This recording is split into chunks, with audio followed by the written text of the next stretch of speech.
bem-vindo à Central 900. Eu sou a Marina Orfali e aqui a gente fala sobre comunicação e como ela rola na prática. Nós temos episódios novos de 15 em 15 dias, então você já se inscreve aqui no canal da faculdade para ficar por dentro de tudo, tá bom? O assunto de hoje é muito legal, porque não só de games a gente vai falar por aqui, mas de mulheres nos games. Um assunto muito importante e para isso eu tenho duas convidadas muito especiais. Ana XD, que é apresentadora, atriz e criadora de conteúdo, especialista em games, premiada como a melhor caster do Brasil em 2019 e finalista melhor do mundo 4 vezes. E Érica Caramelo, fundadora e CEO da Dixel Gaming, professora de pós-graduação aqui na Faculdade Casper Libero, professora concursada na Faculdade de Tecnologia do Centro Paula Souza e cofundadora da Rede Progressista de Games. Muito bem-vindas, meninas. Muito obrigada por aceitarem o convite. Vai ser incrível falar com vocês. Vai sim. Obrigada. Bora, né? Vamos, Érica! A gente aqui de novo. Vamos. Vocês já se conhecem, então, porque já Já. chegaram dando oi aqui, fazendo piadocas de quem já se conhece e tem intimidade. Muito, muito bem-vindas. A área- gente se tromba, né? Não. A área é pequena, assim, para as meninas, né? Principalmente. Ainda ela é pequena, assim, então a gente se conhece de alguma maneira, né? Eu queria perguntar pra vocês, bem assim, começando do básico, pra quem tá assistindo a gente. O que difere um gamer casual, que tá ali com seu celularzinho jogando um Candy Crush, de um gamer profissional, assim? Em que momento ele passa a se tornar uma pessoa profissional? Vai lá. Eu acho que tem muito... Na minha percepção, eu acho que vai de cada um, na verdade. Difícil trazer uma definição apenas. Mas eu acho que começa a sair do casual dependendo da quantidade de horas, provavelmente, que Você passa ali... que você coloca, né, à disposição disso pra você melhorar. Mas assim, você colocou dois extremos também, né, Marina?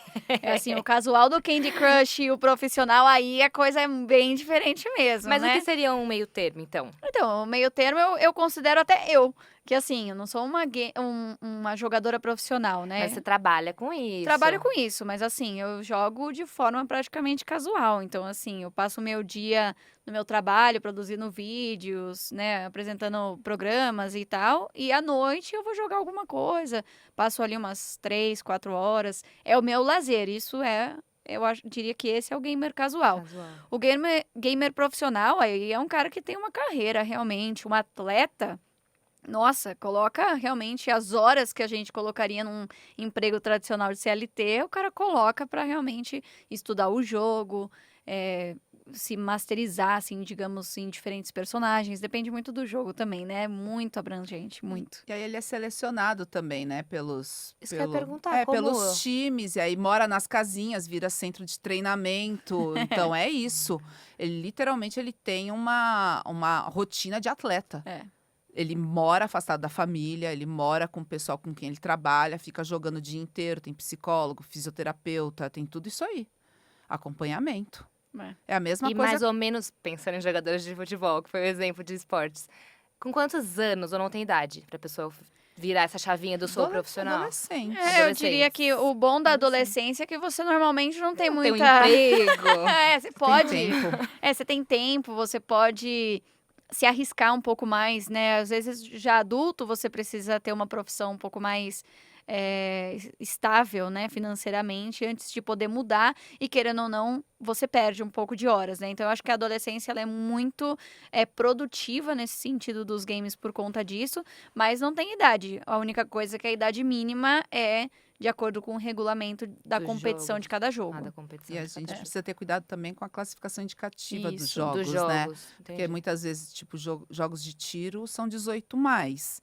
Mas assim, a gente sabe que adolescente, até criança, joga. Uhum. Mas aí você tem toda uma questão de responsabilidade e acompanhamento com isso, né? Então, até que, assim, eu acho que cada vez está vindo o pessoal mais novo também, né? Que nem atletas também. Uhum. Os próprios pais incentivam também. Para que, É. meu filho adora jogos, ele quer trabalhar com isso, ele quer ser jogador. Sempre aparece, assim, na nossa frente. Para você deve aparecer também, porque para Sim. mim, assim, nem é muito a minha proximidade, nem é tanto nessa parte competitiva, mas, nossa, é uma constante, assim. Como Querendo ou faz, não, né? você começar cedo te ajuda a jogar melhor, né? São mais anos, mais Experiência, horas, né? experiência, então muda bastante. tem que ter um psicológico também muito maduro, eu diria. Então, acho que os pais também precisam ficar de olho nesse sentido. Assim como um atleta mesmo de esporte tradicional, querendo ou não, a competição, ela mexe com o ser humano de uma forma bastante E tem muitos xingamentos e coisas, diferente, e assim. chats, né? A Tem. competitividade, ela é intrínseca do gamer Sim. profissional, assim. Mas, de acordo com o regulamento de cada jogo, aí que você consegue, de fato, ser contratado e etc., seguindo a classificação indicativa. Por exemplo, eu trabalho hoje, em alguns momentos, né? Eu sou freela, então às vezes a gente, né? Mas eu trabalho bastante com Rocket League. É um jogo de futebol de carros. Então, a classificação indicativa, assim, na verdade, o regulamento para se tornar jogador profissional é 15 anos. Entendi. Então, bem novinhos, os jogadores já conseguem se tornar, né, profissionais, entrar em um time e tal. E outra coisa que a Erika estava falando, dessa coisa dos jogos de tiro, a gente tem visto o mercado também contornar isso de algumas formas. Por exemplo, ao invés de você matar o inimigo, você elimina. Uma mudança simples de vocabulário faz toda a diferença. Por exemplo, um Fortnite, que você tem que eliminar o seu adversário, ele não morre. A própria animação do jogo, o personagem, ele só teletransportado, digamos assim, de Desaparece volta para a dali, base, entende? Não é bem uma morte. Então, a gente Entendi. tem visto algumas adaptações nesse sentido também para abrir um Inclui os maior mais leque. jovens também, A né? gente faz isso na indústria. A gente tem uma preocupação muito grande com isso. Então, tem a violência fantasiosa, né? É o que a gente chama. Uhum. Então, quanto mais fictícia for, do tipo, você vira uma alminha penadinha, ou você vira uma bolinha de sabão que estoura. Essas coisas são coisas que a gente trabalha em sala de aula, trabalha na indústria, para conseguir ampliar público. Muito bom. E diferente do esporte físico, que, por exemplo, os times de futebol, vôlei, basquete são divididos por femininos e masculinos, por uma questão física mesmo, me traz uma certa curiosidade os games não terem tantos times mistos. Porque essa barreira fisiológica não existe. E aí a minha pergunta é, essa falta de times mistos, ela é boa? Serve para incluir mais as mulheres em times só femininos? Ou não? É uma consequência, vocês acham, de um mercado mais machista? De não termos times mistos? É muito difícil menina jogar. Tá. Porque é um ambiente muito competitivo, ainda você tem uma visão, ainda toda a indústria também, ela foi criada muito com uma imagem de que o gamer é o jovem, branco, hétero, cis, enfim. E querendo ou não, ela tem um domínio, até uma questão até às vezes política mesmo. Muitas vezes extrema-direita angaria pessoal em jogos. Isso daí é um problema, inclusive, em jogos infantis. Então, tem algumas situações assim que são complicadas. Então, tem uma toxicidade muito grande dentro das comunidades gamers, né? E isso muitas vezes cria uma barreira para que grupos plurais e diversos entrem. Né? Então, assim, que eles se sintam bem. Então, muitas vezes você tem que trocar o nome, você tem que fechar o chat de voz, você tem que usar um personagem masculino para você não ser descoberto e para você continuar trabalhando, porque ali jogando, porque senão o pessoal começa a te perseguir. Os relatos dentro da área de esporte são inúmeros, assim. Então, é uma situação que ainda persiste e, infelizmente, eu acho que o teu incômodo é o nosso incômodo.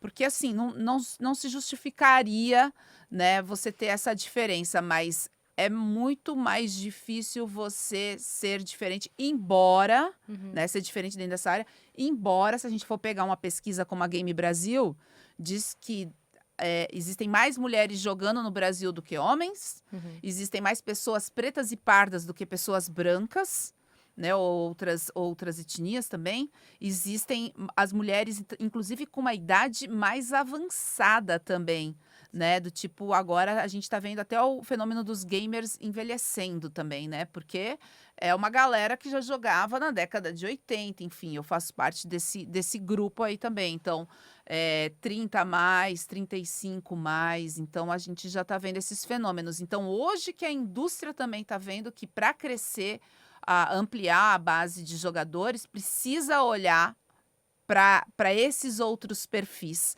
não tão dominantes. Então, a gente já vê também, inclusive, uma preocupação muito grande da indústria em fornecer novas narrativas, novas representações de personagens e afins, né? Uma coisa que a gente está buscando aqui, querendo ou não, é praticamente uma reparação histórica também, né? A gente fala disso na nossa sociedade no geral.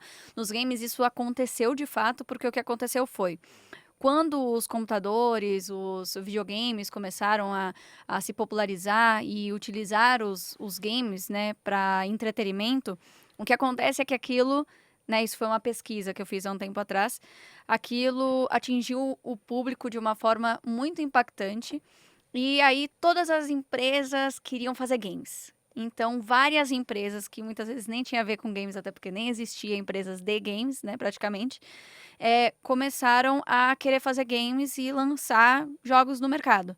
Porém, o que isso fez foi com que a qualidade dos jogos diminuísse muito. Então, o mercado dos games, que começou muito forte lá atrás, ele começou a quebrar. E numa movimentação para tentar salvar esse mercado, uma das empresas, que no caso era a Nintendo, fez um movimento que salvou a indústria dos games na época, mas trouxe uma consequência dessa separação mesmo de gênero. Por quê?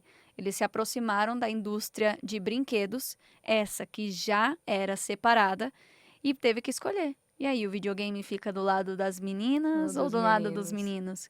E foi escolhido que os videogames, então, estariam sendo colocados à disposição na área de brinquedos de meninos. Aí, você já se reuniu a uma outra indústria que está muito mais solidificada, então consegue uma saúde financeira muito melhor para você investir nos seus videogames, se tornar de fato uma empresa de games e popularizar esse novo mercado, mas tem uma consequência, que você entrava lá, né, na sua infância, numa loja de brinquedos e no lado dos meninos tem o bonequinho de ação, o jogo, o videogame, do lado das meninas não tem. Então, foi uma consequência que a gente vive até hoje, com a crescente da internet e tal. Acredito que até por isso que a gente vê um número maior de mulheres e de outras minorias, por conta da facilidade do acesso. Então, apesar de muitas vezes a gente ter que se mascarar, né, fingir que não estamos ali, a gente tá porque é fácil. Então, ninguém pode me impedir de baixar um jogo e criar uma conta. Ninguém pode. Então, você tem uma facilidade de se inserir, apesar da dificuldade de ser aceito. Caraca. Eu queria saber o que vocês acham sobre a forma como as personagens femininas são representadas nos jogos.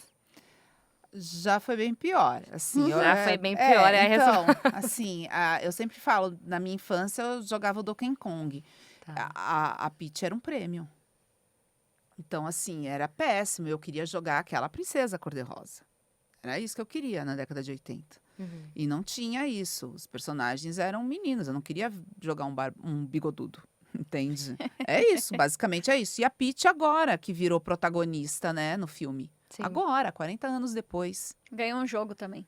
Então, sabe, é complicado, demorou demais isso. E aí a gente começa a ver por quê. É um reflexo de quem está também nos cargos, assim, nos postos de poder também dentro da indústria. A gente vai olhar um line-up de uma BGS, tinha uma mulher entre os grandes palestrantes. Isso é raro. Se a gente for olhar anos anteriores... Nem tinha. Não tem. Não tem. A gente não vê essa questão de diversidade. Então, por isso, essa indústria fica muito fechada. E tem uma outra situação também. Tem um texto do Rick Sampaio, no Overloader, que ele fala sobre o Sierra Entertainment, que na década de 80 era um grande estúdio que era, na realidade, um casal. E a Roberta Williams, que era um grande nome da indústria, fazia os RPGs e tal. E na década de 90, a gente viu a pauta, principalmente pela indústria americana, que vem muito de Hollywood, né, a indústria de games americana. A gente vê a indústria bélica atravessando ali. E aí a gente vê como se firmou esses jogos de FPS. E jogos de FPS, eu sempre falo nas minhas palestras o seguinte: nós somos o alvo. Se a gente for olhar cenário mesmo brasileiro, vai lá. São jovens pretos periféricos que são mortos diariamente, mulheres pretas, mulheres também às vezes brancas em menor número, mas por causa do alto índice de feminicídio, pessoas trans. Então, pessoas LGBTs que são atacadas aqui na Paulista, gratuitamente por estar simplesmente de mão dada com uma pessoa do mesmo sexo.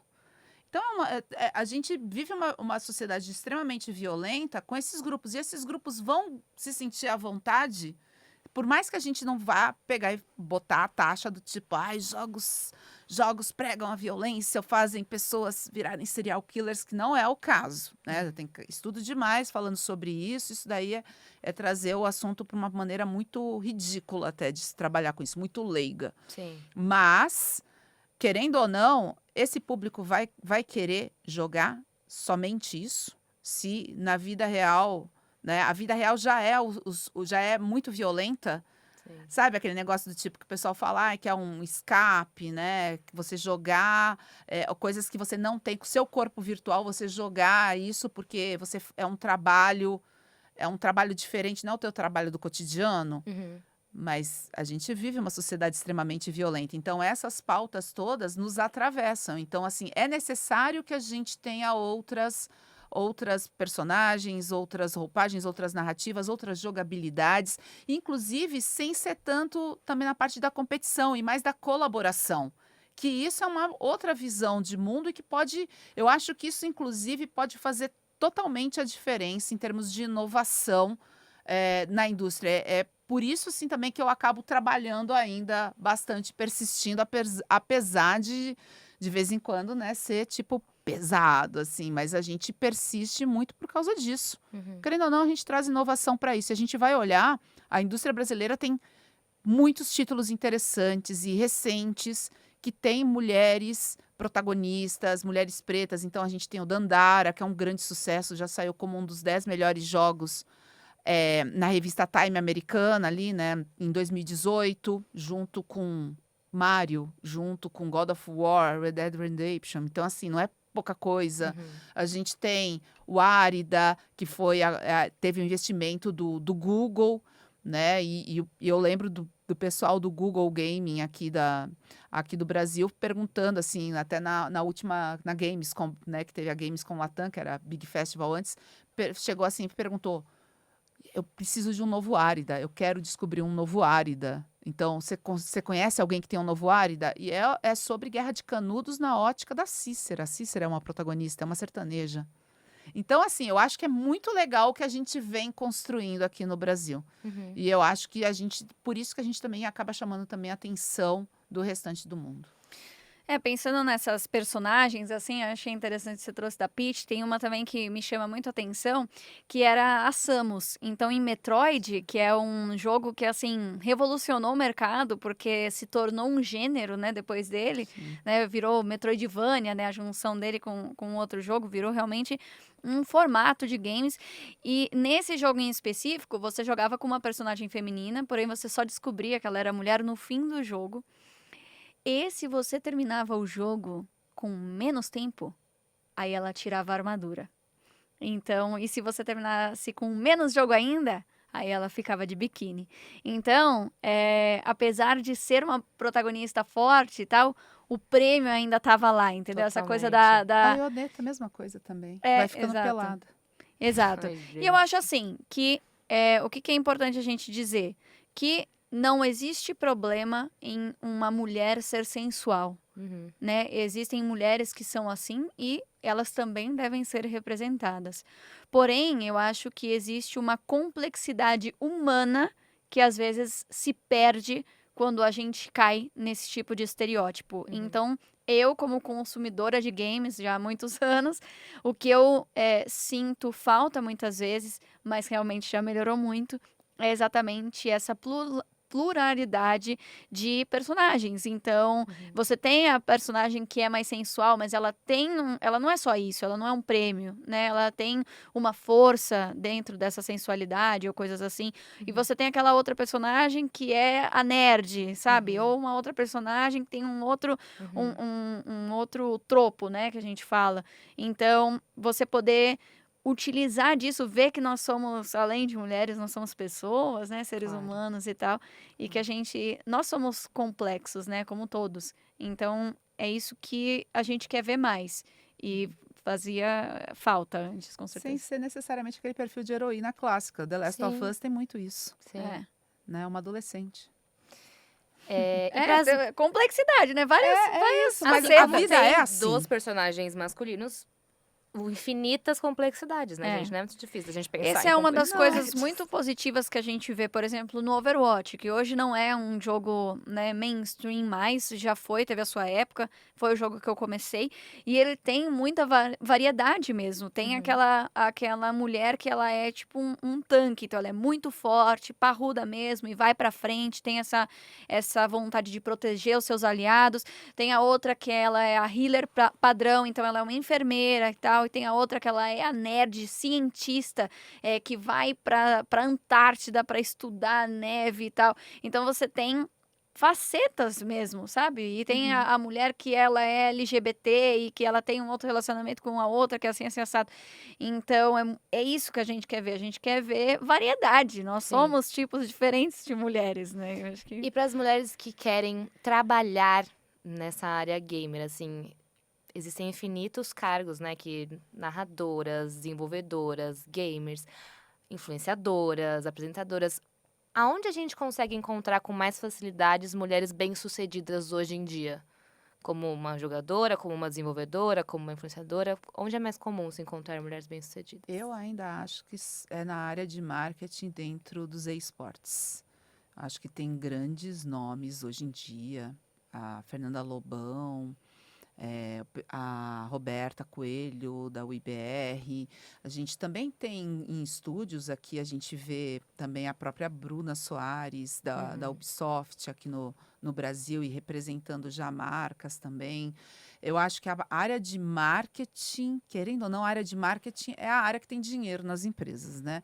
Então, as decisões de marketing, eu acho interessante. São grandes, assim, CEOs, empresárias, mulheres que estão à frente, líderes dentro dessa área. Eu olho com bons olhos isso.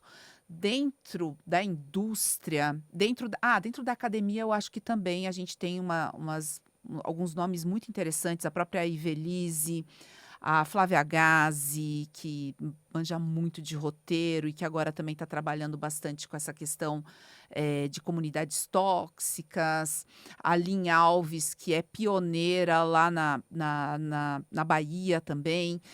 Então, a gente tem de norte a sul muitas mulheres pesquisando games, o que é fantástico também.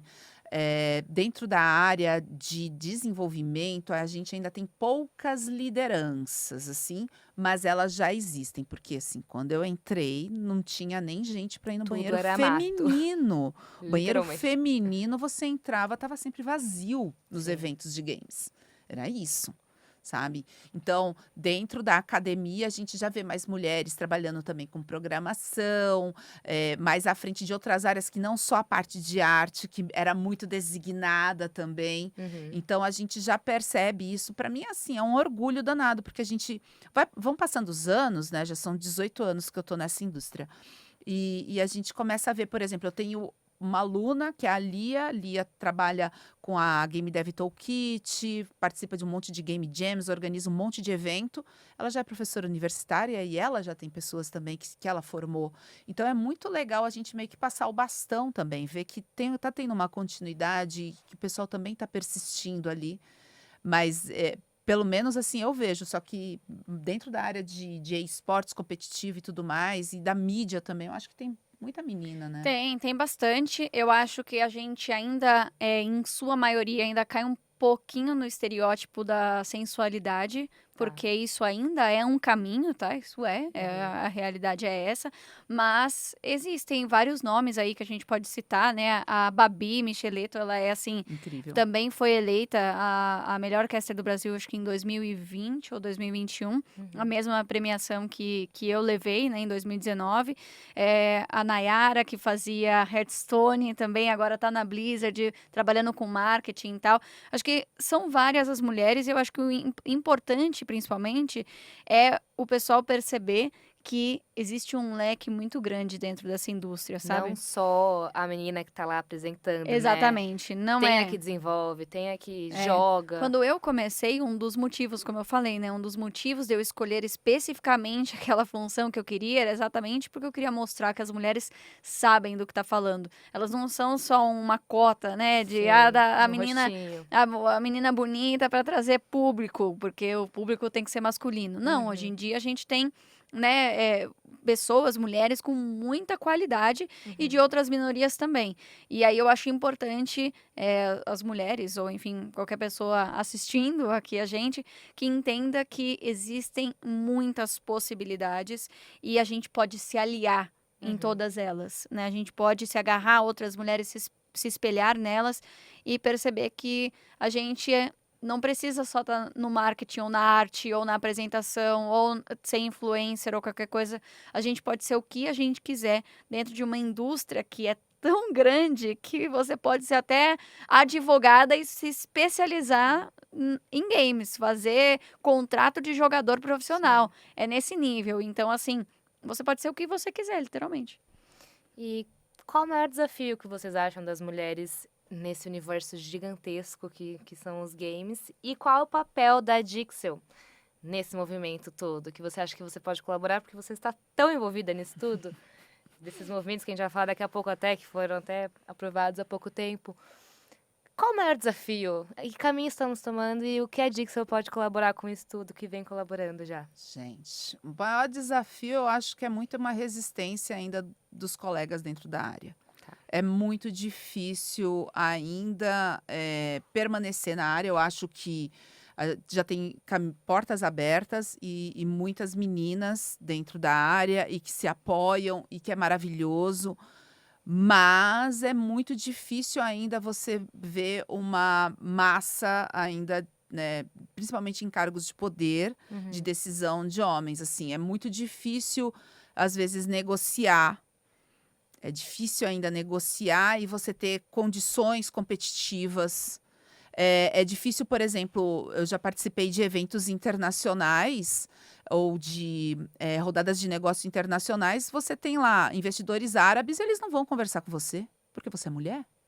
Simplesmente por fato de você ser mulher. Com mulher, eles não negociam. E assim, isso é comum. Você vai tendo contato, principalmente com o pessoal de fora. Isso é muito comum. Eu já tive que colocar em game pitch amigos meus que colaboram com a minha empresa porque eu não podia apresentar. É nesse nível. Então, isso, assim, culturalmente, a gente não está em vantagem competitiva. Por mais que o pessoal fique falando que é cota, olha, tá dando incentivo, não sei o quê, é muito pouco. Uma reparação histórica que ainda Tá no começo. tem muita coisa para ser feita. É muito difícil. Sim. Né? Então, assédio muitas vezes, às vezes em eventos, as meninas lá de cosplay, as roupas, né, que são feitas e que não tem problema nenhum sobre a questão da sexualidade e tal, mas que às vezes não tem respeito de você ver grandes eventos falando, se tiver assédio, vai ser expulso do evento. Já vi em algumas situações com grandes convenções, inclusive aqui em São Paulo, se posicionando desse jeito. Mas a gente sabe que ainda não é todo mundo. E muitas vezes o pessoal releva muito isso. Eu já tô há todo esse tempão, eu já não sou mais nenhuma jovenzinha. E, no entanto, ainda cotidianamente tem esse tipo de resistência. Das pessoas, principalmente, se apropriar do seu trabalho e tal.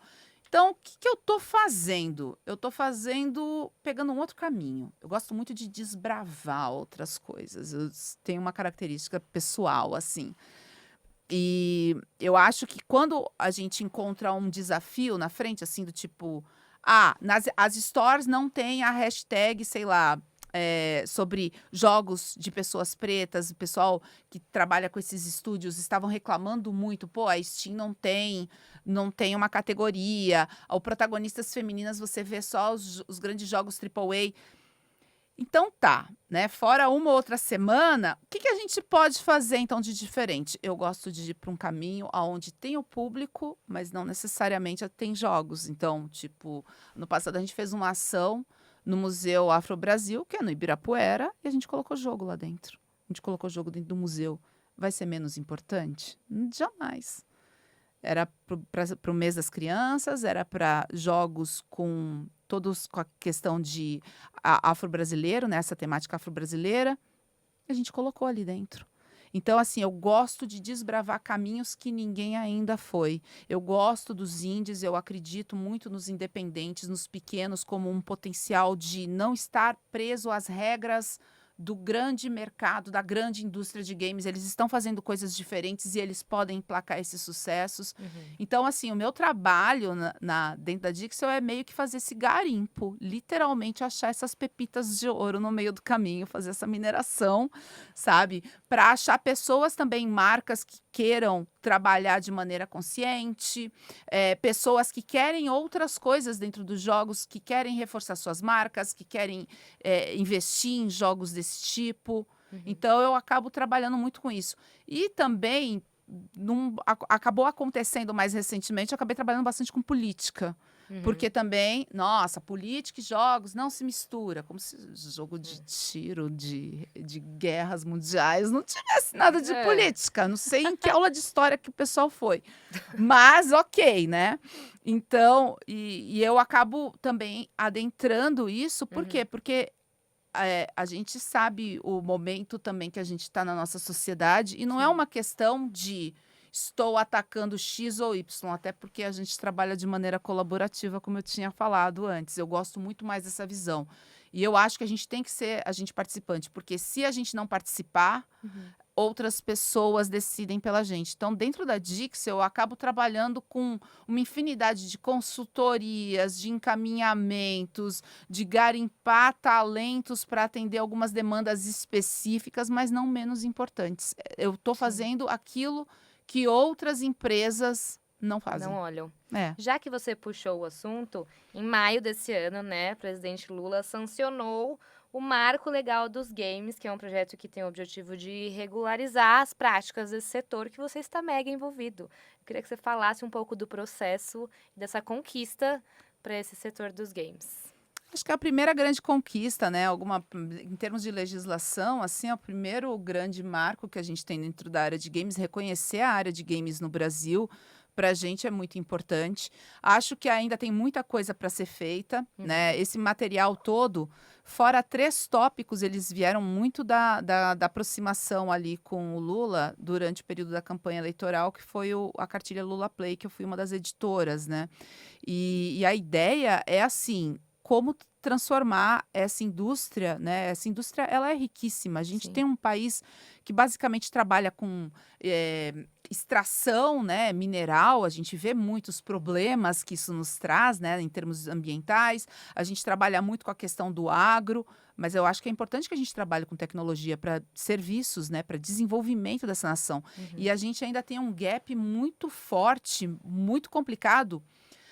Principalmente em termos de indústria, falando em termos de indústria, uma das questões as pessoas não sabem sequer, muitas vezes, que tem indústria de games aqui no Brasil. Elas não sabem das peculiaridades do que a gente precisa de incentivos, porque, por exemplo, você vai olhar DevKit. DevKit é um console aberto para você botar o jogo lá dentro para ver se ele aquece, se ele não aquece, para a gente testar jogo, tá? Como se fosse um computador aberto. Chega na alfândega, a alfândega barra, porque é 3, 5 vezes o preço de um console que já é caro. Eles não entendem como aquele console, acho que tem droga, não sei o que tem dentro. Eles barram e não entregam. A gente, muitas vezes, para desenvolver os jogos, para portar para vários consoles e tal, tem que ser feito isso no exterior. E isso deixa de trazer dinheiro para cá.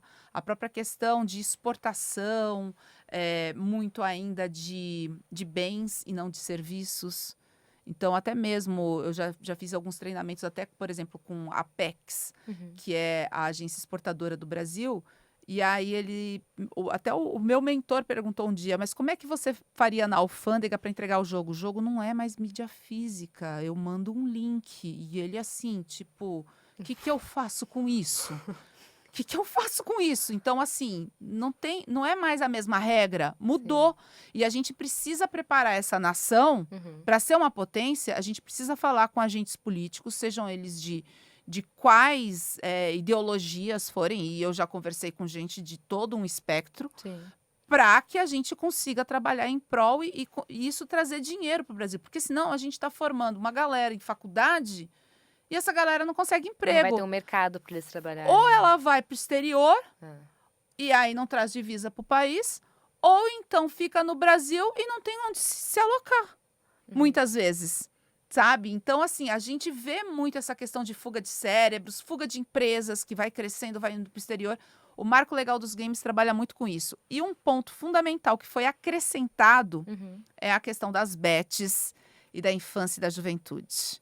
Que isso é um problemão de saúde pública. Sim. De saúde pública. Então, a gente até... Uma das coisas que eu estou fazendo agora na Rede Progressista de Games é trabalhar junto com o governo em alguns ministérios para conversar sobre essas demandas, sobre questão de comunidade tóxica nos games, sobre a questão de aliciamento de crianças e jovens para crimes, enfim. A gente também está falando sobre a questão de vícios. Então, assim, envolve várias pastas. E a gente vê que mesmo o governo, tendo pessoas capacitadas ali, seja de carreira ou então ali com cargos públicos eletivos, não está preparado para esse cenário. Então, eu acho que é muito importante a participação da gente nisso. E esse movimento Foi um aí... avanço incrível. Para a gente é uma grande porta que se abre. Incrível. Já que daqui a pouquinho a gente precisa encerrar, mas eu queria que você contasse um pouquinho da sua participação no filme que lançou esse ano. De O Fenômeno dos eSports. Não poderia não perguntar sobre isso. O que significou para você? Conta rapidinho como foi tudo isso. Eu acho que vai nesse caminho que a Erika estava falando, né? Essa coisa de você poder mostrar um pouco mais pro mundo tudo. Que é tudo isso. E tudo que a gente ainda pode alcançar. Eu acho que é a dificuldade quando a gente fala de um mercado de games que, querendo ou não, talvez até espante algumas pessoas, a própria política, né? É difícil porque vai em várias pastas. Então, como que você explica um negócio que já tá tão grande a ponto de, tipo assim, você precisar de todo mundo, de tudo? E participar de um projeto como esse, você mostra algumas pessoas que pavimentaram esse caminho sem nenhum apoio, fazendo realmente assim, do zero, carpinando o terreno mesmo, sabe? O pessoal brinca, até recentemente, a gente tá aqui em 2025 agora, né? Então, no ano passado... eu participo, né, do Sports Awards e foi a primeira vez que dentro do corpo de júri eu, né, ali falando dos brasileiros ano após ano, e eu consegui fazer com que um dos brasileiros entrasse, né, na categoria de maior prestígio, que é o Lifetime Achievement Award, que é exatamente para premiar e colocar um hall da fama de pessoas que pavimentaram o caminho. E os brasileiros, eles, na minha percepção, a gente já tem um peso muito grande porque a gente não tem investimento, a gente não tem apoio, a gente não tem oportunidades, a gente malemar tem conexão com os nossos vizinhos, porque a gente não fala nem a mesma língua deles, então a gente se sente sozinho muitas vezes. E mesmo assim, ter conseguido criar um mercado de tanta complexidade mostra a paixão que a gente tem por isso. Então, trazer um projeto como esse, que traz as pessoas, que traz a história, pode facilitar um pouquinho que seja para quem quer conhecer, né? Eu costumo, inclusive, quando eu vou me apresentar, assim, eu costumo dizer que eu sou apresentadora e game influencer para quem quer conhecer e se divertir.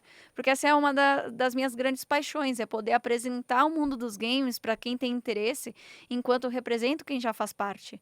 Então... isso vai exatamente nesse caminho, nessa direção. Eu pude não só participar do filme, mas até ligá-lo a outras pessoas. Tivemos até uma gravação no próprio Sports Awards, que eu pude fazer essa conexão com eles lá e tal. Então, a gente pôde, sabe, mostrar um pouco de tudo que a gente fez. Mas ainda tem um caminho muito longo, né? A gente está falando exatamente disso aqui. Que a gente precisa de mais apoio, de mais regularização, de manter aqui os nossos cérebros, trazer mais diversidade, não só das mulheres, mas de outras minorias também. Sim. A gente precisa de tudo isso, tem muita coisa que a gente ainda tem que fazer. E é legal ver iniciativas como da Erika, porque a gente precisa de mais mulheres e de mais pessoas que sejam pioneiras dessa forma.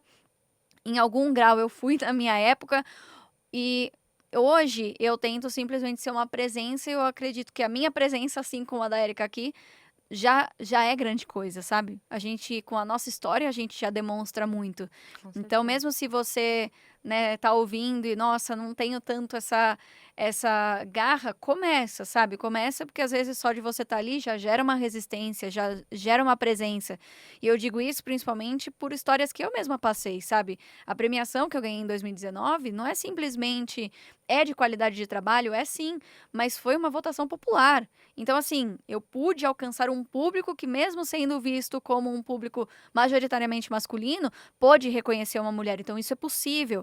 É difícil, mas é possível, entende? Então, só de você estar ali fazendo o seu trabalho, mostrando a sua qualidade, às vezes você desbloqueia achievements, sabe? Você desbloqueia algumas conquistas que você não sabia, mas elas têm um peso muito grande para muita gente. Então, são coisas assim, sabe? A gente precisa de mais gente mesmo.